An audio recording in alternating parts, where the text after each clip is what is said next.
À l'inconnu nu, 13. Nuit parfaite. Musique, chaleur, lueur d'une voix qui tourne sur un disque, celle de Leonard Cohen. Des banderoles courent à travers les rues, des fumerolles de souvenirs, fumerolles rousses volant au vent, chevelure de Michel, s'élèvent même si le volcan est éteint.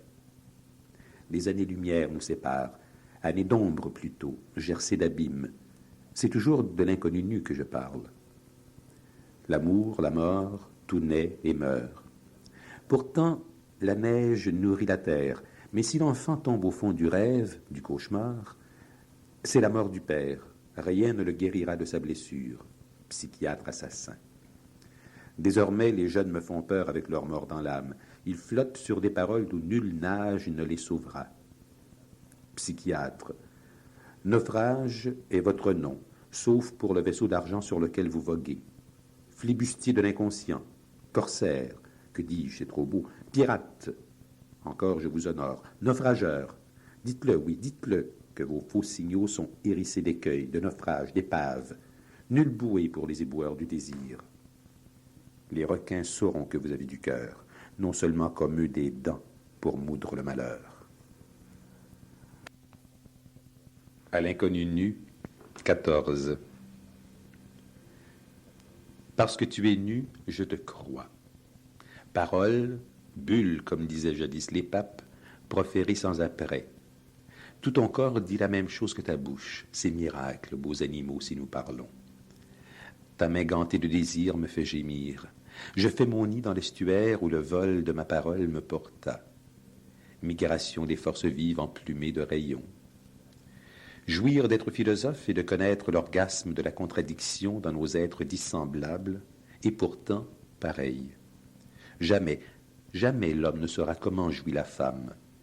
Seulement la lire, poème indéchiffrable, sentir la vague qui la porte, selon la marée qui le porte. Navigation, changement d'amure aux confins de l'amour, brusque empannage aux envergures délirantes du vent, échouage dans des golfes d'azur et de résine. Voilà, cher inconnu nu, ma définition redondante de la sensualité. La grand voile est morte, abaissez le phoque. À l'inconnu nu, 15. Peau. Rien n'est peau, pourtant. Tout ce qui est viscéral à fleur à cette surface s'arrondit et se galbe, se creuse et s'insère dans l'étendue de cette finitude infinie, le corps. L'autre est là.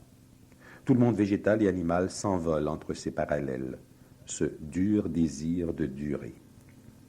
Peau, poils, plumes, fourrure prolongent l'espèce. Peau contre peau. Elle est retrouvée. Quoi? L'éternité. C'est la chair mêlée à la chair. Nudité. Vérité première, comme la terre et l'arbre, comme le cheval et le taureau. L'inconnu nu m'entraîne dans son sillage, non pour son corps, pour ce qu'elle recèle de vrais paysages. Et je rends les armes devant cette parole entière sans l'ombre d'un mensonge. Nul artifice, nulle arme ne t'arme contre moi. Pourquoi devrais-je tuer ce que tu m'offres dans le silence de tes seins? À l'inconnu nu, 16. C'est à toi que je parle, qui que tu sois.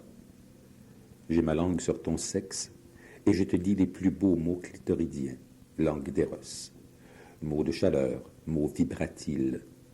Ce langage t'érige, t'insère dans mon univers de jouissance liquide. L'eau toujours finira par user le roc.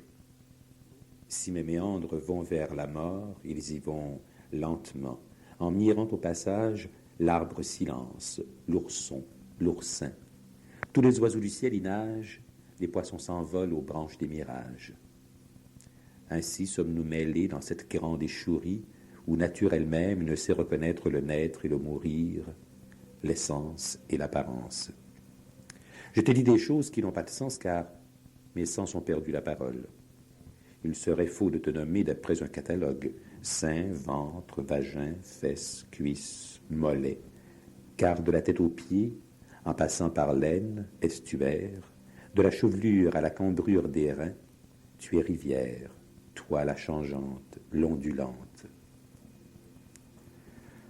On ne se baigne jamais deux fois dans la même rivière, disait le vieil Héraclite.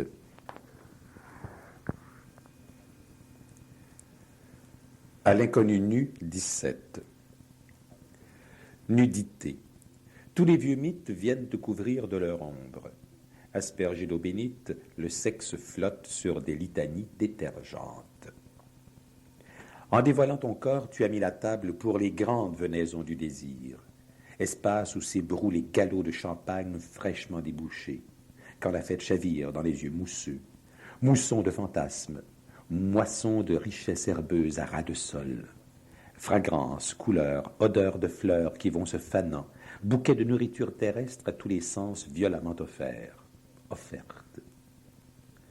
Ce que j'intègre à ta nudité, c'est la géographie de tous les plaisirs en fin territoire des chasses les plus charnelles. J'augure de cela l'ère des plus spirituelles chasses en quête d'un œil éclairant la nuit de son aveu vécu. Qui dit oui, le dit avec tout son corps, sinon ce n'est rien.